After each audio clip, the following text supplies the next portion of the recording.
Let's do the thing. What thing are we doing? We're doing reviews, man. Oh, we're doing reviews? Yeah. Oh, we're going to talk about comics now? A very pointy boot on. Snuck it in. There was no sneaking. That was very ham-fisted. I stuck it in. You didn't see it coming. I know. I saw it coming. I regretted it.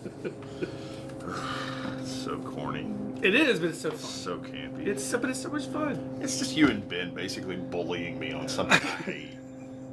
Both of you are Why bullies. would you hate it? It's so much fun. Right, and that's why it's fun. It's not. If I just was like, oh yeah, let's talk comics, woo, yeah, it immediately would evaporate. Come on, everybody. Let's go on Let's Talk Comics on our Facebook page, and let's get Mr. Grumpy here to enjoy reading comic books with us. What do you say? What do you say? Is that good? You don't want to recruit a bunch of people to fuck with me on social media. I will shut my social media down. Gosh, David, why don't you like reading comic books? I do, and I like talking about comic books. I just don't need the goofy ass hashtag. I didn't. It was goofy. No, it's not goofy. It is totally I can show goofy. you goofy. It's got milk for comic books. Okay, sure. That was a good ad campaign, though. It really was. Got Milk was a good ad campaign. It got people to drink. No, okay, that was bad. All right, so we're moving on to something different. Please, God. Moving on. Rolled. All right. Hi guys, I'm David. And I'm Garen. Are you sure? You No. I was just drawing it out because funny. Okay, listen, I'm trying. Okay, it is early in the morning on a Sunday. It is early. So we are the Break It Down Podcast, and today we are reviewing the comic books that we read on July 29th. Now, guys, we're going to try really hard to get this episode in 35 minutes. There's good stuff, but this wasn't a massive week. 50 minutes is too long. 45 minutes is too long. We gotta pop through this. So let's start with. You have Aftershock. We have Aftershock. I have Dark Arc After the Flood #5. Essentially, Kaylee has finally figured out what her powers really are, and she's using them. This essentially is the end of this story arc. It may be the end of After the Flood, and the next series should be coming out. Then we both have God Killers #4. So they arrest Al-Hazred basically for reattach his fingers. Yeah, reattach, but then arrest him. They did cut off. So you said they cut off one finger. I said they cut off a hand. We were both wrong. They cut off those three. The Kocheki or whatever his name is cut off Kosheki. And I love the lore in this book because who was also in Hellboy. Do you know that? Kosheki the Deathless. He was also the one who actually kills. Well, he's a legitimate. Yeah. He's a legitimate piece of Russian folklore. And then they find Baba Yaga. Kosheki, or whatever his name is. Yeah. Anyway. Is Baba Yaga's brother or husband, depending on the lore that you follow. Yeah. And or just servant. I think he was just a servant. Anyway, but it is what it is. So yeah, they basically arrest him, and then they're like, hey, listen, your deal is up. He's like, wait a minute, I tried helping you. And it's like, well, you didn't help. You in fact made it worse because you gave the Russian guy the ring. So then his new boss, she's like, listen, release him. We're going to figure out what's going on. And that's when they find Baba Yaga in Chernobyl. Only she sees that Baba Yaga has a bunch of children. She sees the truth. And the others don't see it. He ends up getting her knocked out, and then they go... And they capture Baba Yaga. Or they think they have anyway. And then you find out that Baba Yaga has, like, maybe the president's kid, too. Well, so what they do is... so good. So what they do is they... Next issue's last issue, though. No, there's more. There's got to be more than that. It says to be concluded in the back of the comic. Wow. That's got to be more. That got to be another story arc. Anyway, yeah, they basically want to go find the soul of Kosheki so they can make him do what needs to be done. It's inside a goat, inside a duck, inside a rabbit. An egg inside a rabbit, inside a duck, inside a goat. And the goat's in this giant bulletproof... Which is being protected by zombies. So I have DC. Wait. Hold on 1 second. No, you're right. You have DC. So I had a moment looking at your stack that I had a moment of sheer panic, and I'm like, oh my God, I've got my stuff out of order. I don't have any DC this week. So, okay. Yeah, it's weird for me not to have some David, DC this week. We have Batman, Superman. We have number 10. The Ultrahumanite is basically, he has kidnapped Batman and going to turn him into a living weapon because he wants to take down Batman and Superman at the same time. Pretty simple, straightforward. Legion of Superheroes number 7. No new first appearances in this one, but you start seeing more of cohesion for the Legion. Yes, there's some infighting. They can't decide who the leader is, but they take a vote, and there's a new leader. And then, of course, there's an invasion by Rock's parents, his dad. Anyway, space pirates. It's dumb. Space pirates. But this but this has been really good. I've enjoyed this series. Then we have Plunge. Now that would be a good hashtag for the show. Space pirates. Space pirates.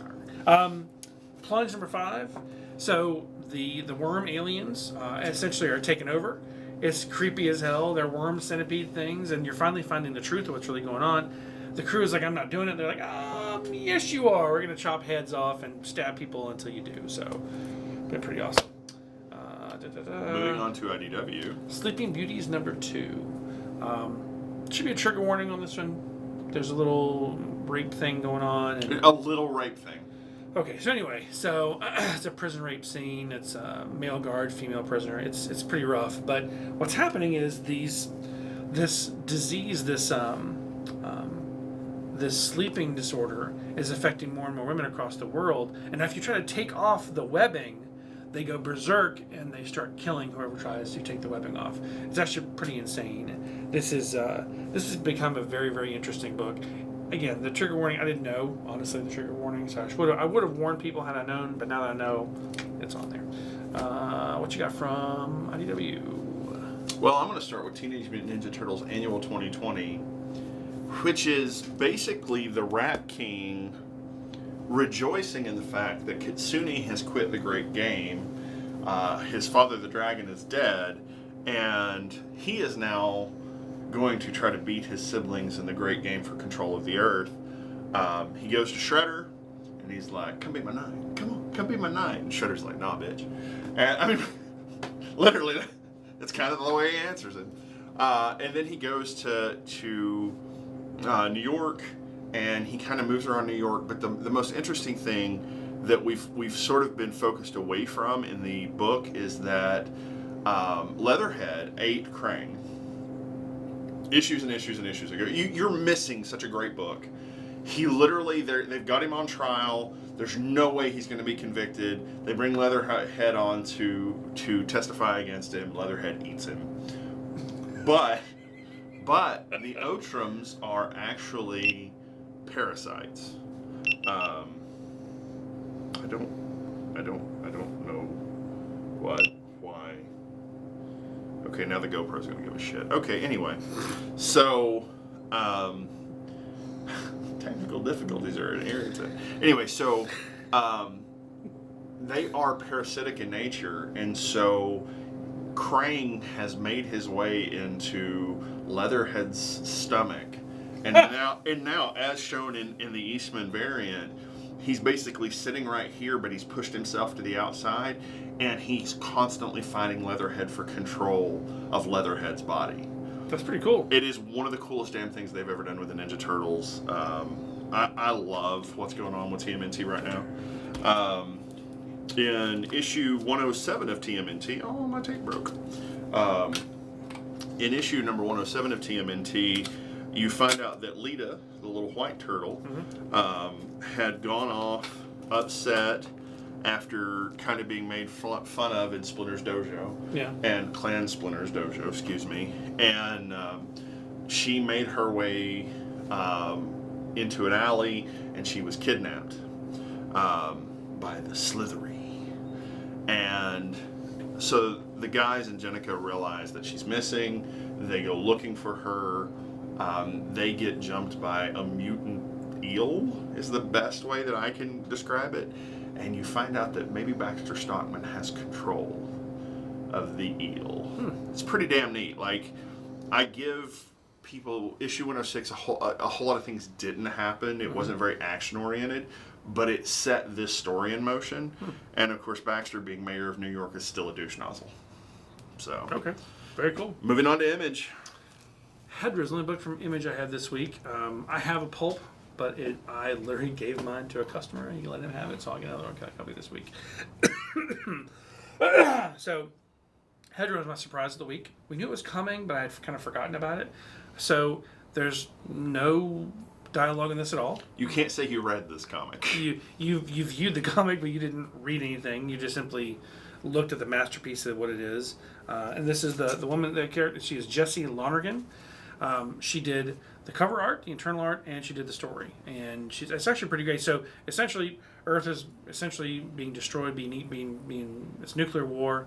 She leaves. She volunteers herself to take off and leave, and she goes through space trying to find other creatures. As she's flying, she was clearly looking, and this is the fun part, guys. It's open for interpretation. Yeah, clearly looking for a habitable planet. Yeah, absolutely. So she sees this man who's traveling in space with a suit, just a suit. So she follows him. She kind of crash lands on the planet with him. He actually has shape-changing ability. He makes himself as tall as a mountain and winds up being captured by these creatures that are her size. It's a Gulliver piece. Yeah, it is kind of a Gulliver thing. The Lilliputian capture Gulliver. She finds out what's going on. She rescues him. He goes back to regular person size, and in doing so rescues her, and that's kind of where he gives her the ability to go back home. And when she goes back home, she finds it's been destroyed, so she plants this flower, which kind of takes over the earth. This is beautiful. This is my surprise book of the week. It's literally this has been beautiful. And I guarantee anybody listening to this who read it took something away from it that Garen did not. Sure. It wasn't for me, guys. I'll just be honest. I'm like, I want some damn words. But I recognize the really cool thing that's been done here. Yeah. Visual storytelling is an important medium. It's one of the reasons that comic books and books are two different things. Right. And I am very impressed with what she did with this. And I thumbed through it and thought, wow, this is really neat. It's got its own unique art style. Yeah. The beginning of it looks like Rampart, the video game, and it's fun. If you didn't pick up a copy, it has a maturity to it. Yeah, I could see a bunch of snobby people in New York sitting around smoking cigarettes and discussing the deeper themes underneath this. That's we're a little. Have you seen this new magazine, Muffy? It's called Hedra.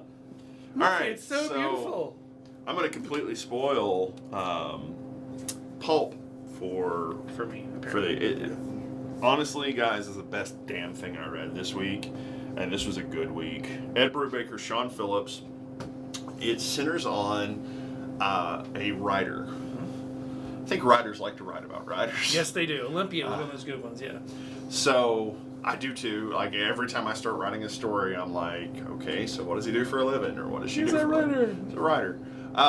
So this guy is writing comics in 1938, 39, or not comics, excuse me, novels. He's writing Western pulp adventure novels. Yeah. Therefore, pulp. And at first, you're like, okay, so he's got a bunch of fictional characters. And then you find out that what he's writing is based on him and his brother's real life antics as train robbers.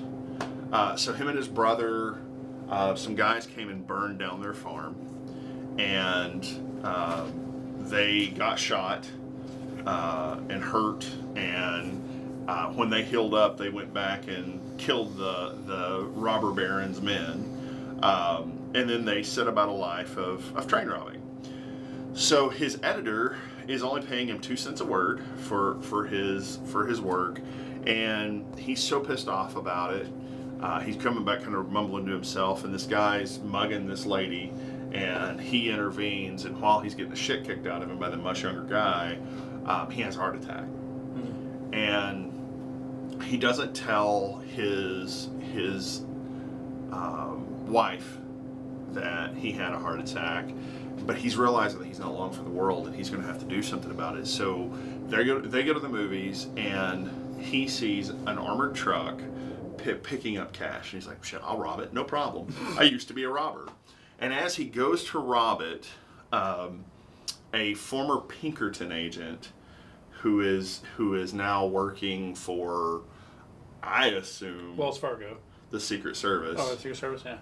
Well, as far as because it's a No. This is 1939. oh, okay. So he stops him and he's like, hey, and he calls him by name and he's like, hey, stop.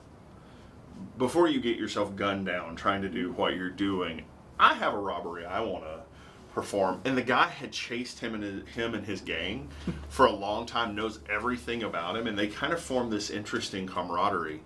And so the guy who wants to make this big score for his wife or girlfriend, and I never kind of did pay a whole lot of attention to if they're married or if they're not.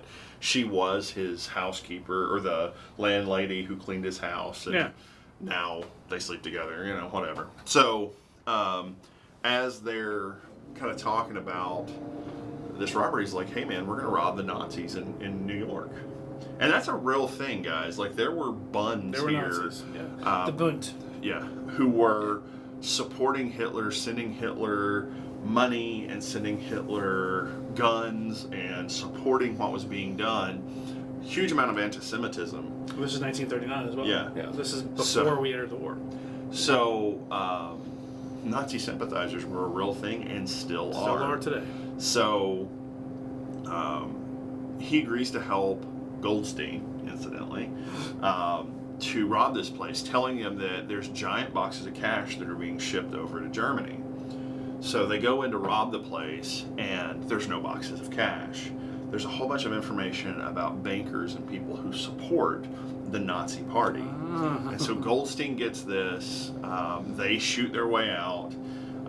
They go into hiding for a couple of days, and then as he's running away, he has another heart attack and wakes back up in the hospital. It's like 2 heart attacks in 2 weeks. Probably not a good thing. You're probably not long for this world. So he goes to his editor, and his editor has given away his job and his characters to his nephew, who's like 17, and he only has to pay him a penny a word. And so this guy's feeling very defeated. Then Goldstein comes to him and says, hold on. Here's a deed to a house in the suburbs. Here's $8,000 in an account. I will take care of you. I needed your help to get this information. So they go through. He's kind of retired. He goes to see Goldstein, and Goldstein has been killed by this Nazi who beats up his girlfriend. Yeah. So he goes and says, oh, hell no. And he goes into the bunt and confronts and guns down the Nazis, and they kill him in the process. Wow. It is an amazing, well-written, insular tale that has cowboys and robbery and heist and like all the great pieces of a real pulp story all at one time. Nice. I was hellaciously impressed with Pulp. Best damn thing I read this week by far. So I thoroughly enjoyed it. Do you have more Image? I have more Image. That Texas Blood #1 did not come out this week. I did get my second printing. That Texas Blood #2 came out. You didn't get a copy? Nope. We got shorted by half. Jesus. I did get #1. Okay. Which is really, really good. It is really, really and good. I was very impressed. Here's the thing. Chris Condon's one of those. I think he's kind of a newcomer, but man, This is his and Jacob Phillips' first solo work. Now, let me go back to Pulp for just a second. That's Ed Brubaker and Sean Phillips, Jacob's son. So the art styles are very similar for Pulp and That Texas Blood, for Criminal and That Texas Blood. Yeah. And I think Jacob has worked on some of the Criminal stuff. Yeah, you can tell he's probably done some coloring. Yeah. So the first issue of That Texas Blood tells the story of the sheriff. He's turning 70. Yeah, it's his birthday. He's turning 70. Yeah.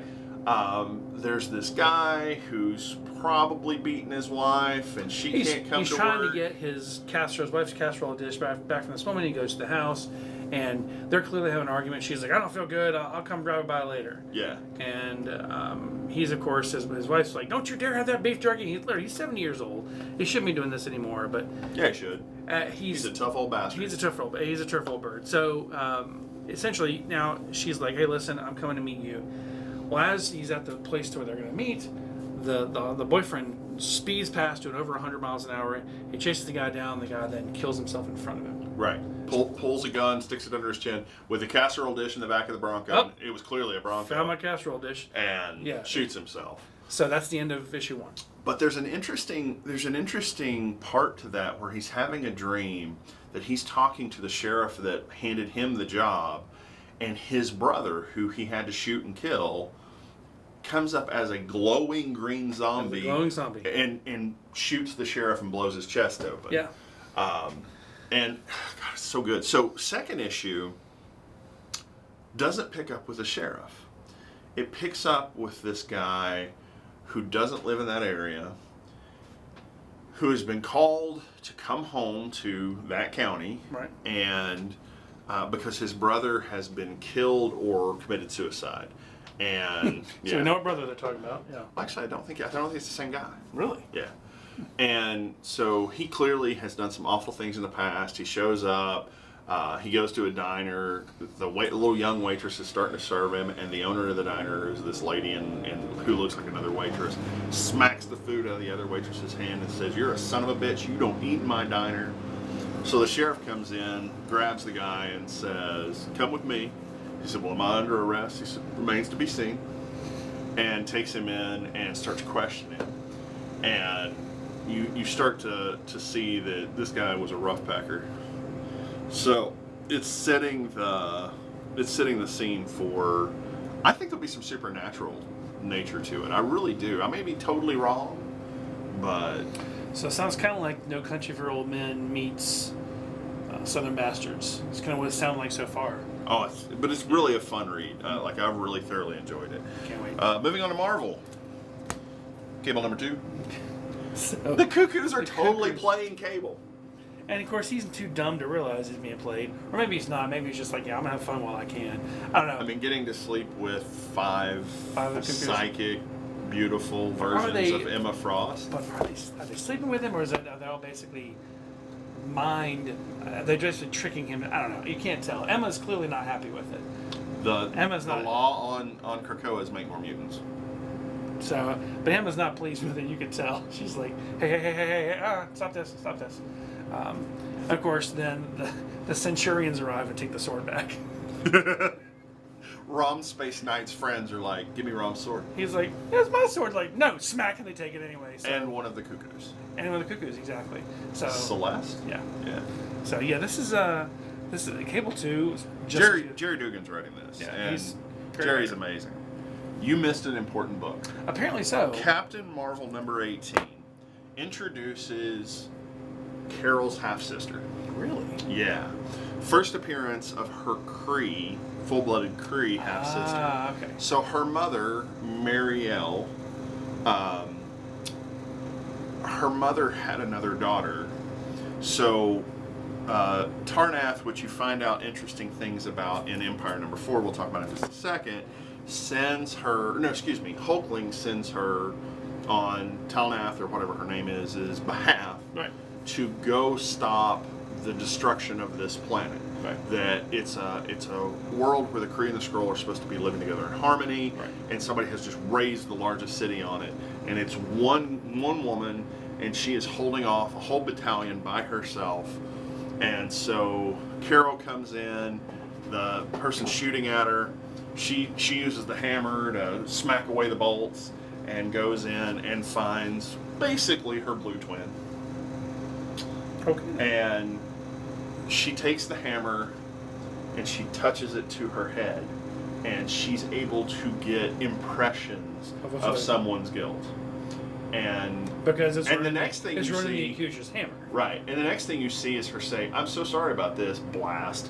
And you think she's killed her sister, and then you cut to them together in the ship flying away, and Hulkling saying, "She did what?" Is she going to make a new hammer? Okay. She's just going to roll with Ronan's hammer. All right. Empire number 3. It's more destruction on Earth. We the cool thing is we see kind of Black Panther making this kind of ultimate thing. He basically asks Hulkling for his sword because he knows full well he's going to protect the vibranium mound. Which is, the Kotati are wanting to get their seeds into the vibranium mound, not for the vibranium, but for the richness of the soil exactly. that is vibranium infused, and they'll make uber plants. Exactly. So that's ultimately Basically space plant Nazis. Yeah, that's essentially what this is all about. Very good. Except for the last panel. Okay, when you find out that she's a spy. So you find out she's. Well, I don't know that her being a spy is a bad thing though. So the two advisors to Hulkling on the Kree side is Tarnath the Pursuer. Yeah, the one who killed. And I'm probably saying her name wrong. The one that no, that's not the one. Who's the one who killed his family? That's Captain Glory. Oh yeah, gotcha. And on the other side is Clerk the Super Skrull. Right. Come to find out, Tarnath's not Tarnath. No. Even though she's the one who gave Carol the hammer, she's actually the queen. The Empress. Empress, excuse me. The grandmother of Hulkling. She is the Empress of the Kree homeworld, and she has been watching him shape changed into a Kree, pretending to be the Pursuer. Right. Holy cow! My grandson will rule the galaxy. Woo! No, he's not. Okay, so yeah, I will. Empire, Captain America. Okay, I can sum this up really fast. It's a good issue. Yes. Captain America being Captain America with real soldiers fighting the Kotati. There you go. Well, if you love early boots on the ground Cap, you'll love this. Well, the one thing is the Kotati general gets smacked down, but then implants himself in one of the soldiers, who then it's basically it's a weird, oddly sexual scene. It's a Trojan horse, and then the Kotati then gets itself into one of the generals. So they're. It's also important to note that the general who was in charge of the U.S. Armed Forces are like, we must protect D.C. And Cap's like, no, we need to go down here and stop this. Protect South America. Yeah. And all of the army follows Cap. Yeah. So I think the great thing, one of my favorite things about this one, my favorite thing is so let's say the title. So it's Empire Savage Avengers #1. It's a one shot. Is it? I thought there was going to be 3 parts. It's a one shot, I think. So it says the end at the end. So here's the thing: Conan and Venom teaming up. The best scene is still Venom handing Conan the cudgel, which essentially is a parking It's meter. not safe to go alone. Take this. He literally uses the Legend of Zelda line and hands him a broken off parking meter. And Conan says it's a fine cudgel, and then just beats the crap out of every plant it sees. Great story. I don't know why it's Savage Avengers, because it should just be Empire, Conan, and Venom. And Conan's in Tijuana because should be in Tijuana. Exactly. Watching a luchador match, and Venom's there for the museums. Lucha. And Conan's like, so, what's this museum you're going to rob? And he's like, I'm not here to rob it, I'm just here to see it. They're going to rob it. They're totally going to rob it. Star Wars Darth Vader #3. So, Padme's assistant, she's treacherous bitch. Devious, treacherous little So essentially, she's leading Vader into a trap. That's essentially what's happening. But it's important to know that they don't know that he's Anakin. No, they have no clue. Nobody in the galaxy knows. They think that Anakin just disappeared. They know that Padme's dead, but they have no idea what happened to the children. The last thing anybody saw of Padme was her leaving Coruscant for Mustafar to go see Anakin. Yep. Only she didn't tell anybody she was going to see Anakin. She just said, I have to take a personal journey. Anakin disappears functionally. They don't know that. Nobody knows he was on Mustafar. Nobody knew. Nobody knows in this time frame. Nobody knows who Anakin is until he admits it to Luke. To Luke. Yeah. In the end of Jedi. Yeah. And so, but this is after. Well, I thought it was cool to see Captain Typho again. Yeah. Luke kind of beat up. Well, yeah, it was older. Yeah. It's 30 years later almost. Yeah. So they were basically setting a trap. plan. Yeah. And it was fun that you saw the fish that eats the ship in Phantom Menace. Yeah. And and then they trigger them attacking, and we're going to see Vader throw down with a big fish in 4, and probably everybody else is dead. So X Factor #1. X Factor #1. A lot of fun. So we talked about the function of each X book. Mm-hmm. This is a really interesting look into the Resurrection Protocol. Going back to X Factor investigations. That's what they're doing. Yeah. That's what made this really fun. But they're not investigating. They're investigating missing and dead mutants. Right. to confirm that they're either alive and help them, or they're dead and So put them in the resurrection protocol. Northstar feels his sister die. Feels Aurora die. Feels Aurora die.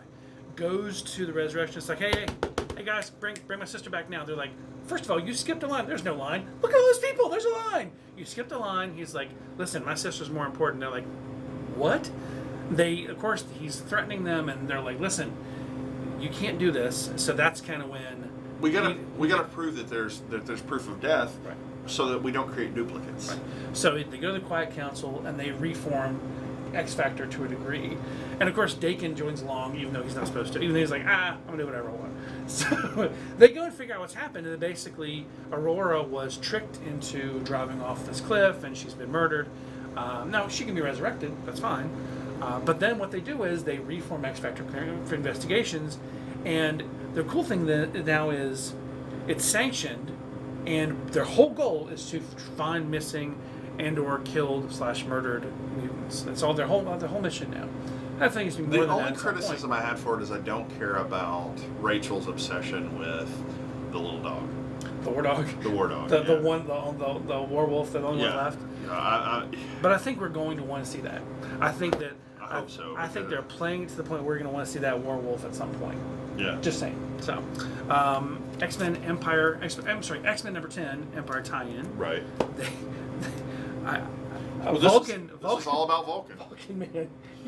You do not want to piss Vulcan off. I'm just saying. So long before Empire was announced, the Summers Demence is on the blue side of the moon. Yep. Blue side of Or Earth's close moon. to the blue side. It's not. It's adjacent. Not quite there. It's in the blue side because it has an oxygen. It has atmosphere. Atmosphere. Yeah. So Vulcan and his two bitches, and that's the only way. I had no idea who they were. I had to look their names up in the issue and then kind of go figure out who they were. She's got a nice booty. I'm sorry. Yeah, it was fantastic. Like, wow, they drew her sure ass that was. well. Yeah. But It wasn't Boom Boom. I don't know who that was. no. Well, they've got names in the book. It's Sway and somebody. But anyway, they're partying with Vulcan. Basically, and he wakes up. He's got a horrible hangover / whatever, and they're like, "Okay, and it's party time. Are you gonna party or are we gonna partay?" Right. I mean, they're just like. And so he goes stumbling off across the moon, going like, because he's had a horrible dream. It's very disturbing, and he goes to the Katati. He finds out what they're doing. It's like, I'm gonna have to stop you. You're not gonna like this. And then of course and they beat him down, but only because he's holding back. he holds back. He says, "Fine," and he opens up, and it's just like. They see the explosions. Like, should we go help him?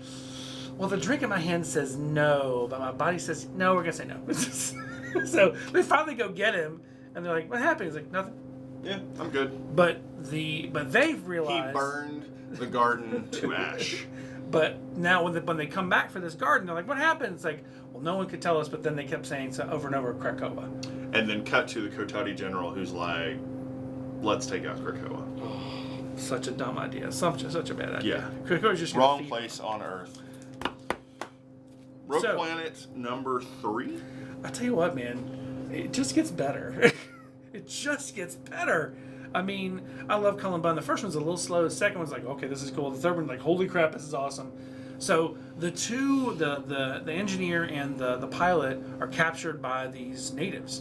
Well, they're literally sacrificing them. So that way they can sacrifice to their god, who apparently is this zombie god thing. But there's more to the story, and you're not quite figuring out what's there yet, but there's more to the story coming.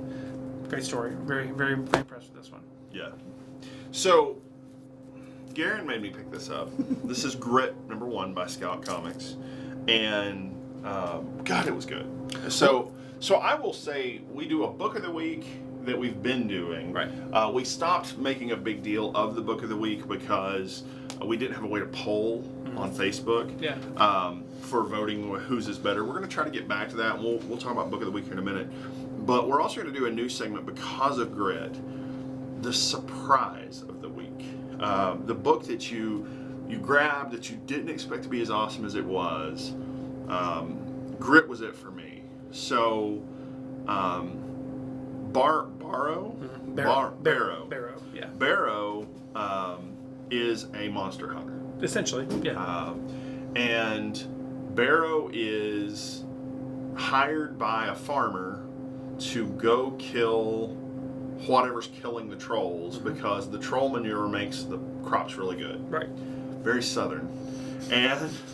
And so he ends up killing a troll on the way through. Then he kills several more trolls. And then he kills a whole bunch of trolls. And then he finds this cult who is resurrecting this basically a blood demon. Yeah, essentially. And he kills the blood demon in amazing fashion. But the blood demon's blood then is going to bring back some of these trolls. Should be interesting to see what happens next. I'm actually really excited. And by the way, so those of you who don't know, Scout Comics is a fairly new company. They do something different. Scout Comics is called Scout because they're scouting for new talent. Whether it's artists or writers, they're scouting for new talent constantly. Now, I haven't had a Scout book that I fell in love with until this one. There's been a couple that I've liked, like Metal Shark Bro was good, Planet Caravan was good. This one is one I've just genuinely adored. If you aren't trying Scout Comics, you're kind of cheating yourself because they've had some really good artist and writer combinations that go on to do bigger and better things. It's kind of where they get their start. They're concerned about them staying. They want them to do better and to go join other companies. Yeah. This is a good thing. But yeah, very much a fantastic book. So, a Ninja Vampire Tale. Ninja Vampire Tale. Bleed Them Dry #2. Yep. What we really got out of this is the origin of how the vampires came to Earth. Because they aren't vampires like we think of. They're actual aliens. Yeah. Well, they're extra dimensional beings. Well, extra dimensional, exactly. Yeah. So 1,000 years ago, they attacked. Mm-hmm. They took over the world. Yep. And the Yakuza. Yeah. Exactly. In the traditional early feudal Japan version of the Yakuza, fought were kind of the counterculture to fight them. Yeah, they were underground, and basically they fought them using swords. Yeah. No matter to shoot them, there's no point. Chop their heads off. Our ninja, whoever he is, became a vampire to go continue to fight and kill the vampires. His only mission is to kill them all, and he was trapped for 1,000 years. Yeah. After failing to kill them all.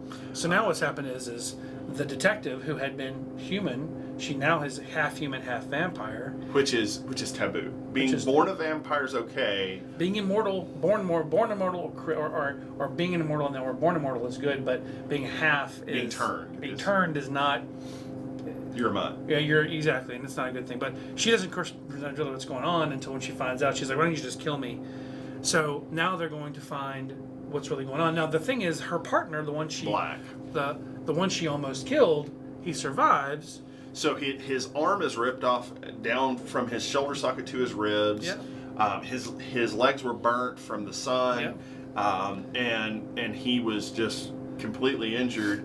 And they have given him bionics, including shielding around his heart. Yeah. And he is now carbon fiber. He's a cyborg now, essentially. He's a cyborg vampire, which is amazing. This was just as good as the first one, but better. Is it better than the first one? Better. The first one. This was fantastic. So, if you're not reading Bleed Them Dry, go ask your local LCS, whoever that might be. I want 1 and 2 because they're fantastic. Mm-hmm. So I agree. It should be a second permanent one. I fully see this either becoming an anime or an actual movie. I can see anime. Yeah, that'd be fantastic. So. It is in that style too. It's in that manga anime style. Yeah. All right. We're at 36 minutes. Good job. Wow, awesome. Good job, man. All right, guys. Thanks so much for listening. Like, share, post, do our thing. Later.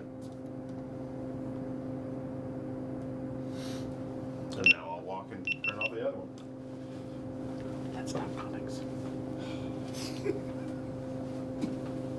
What?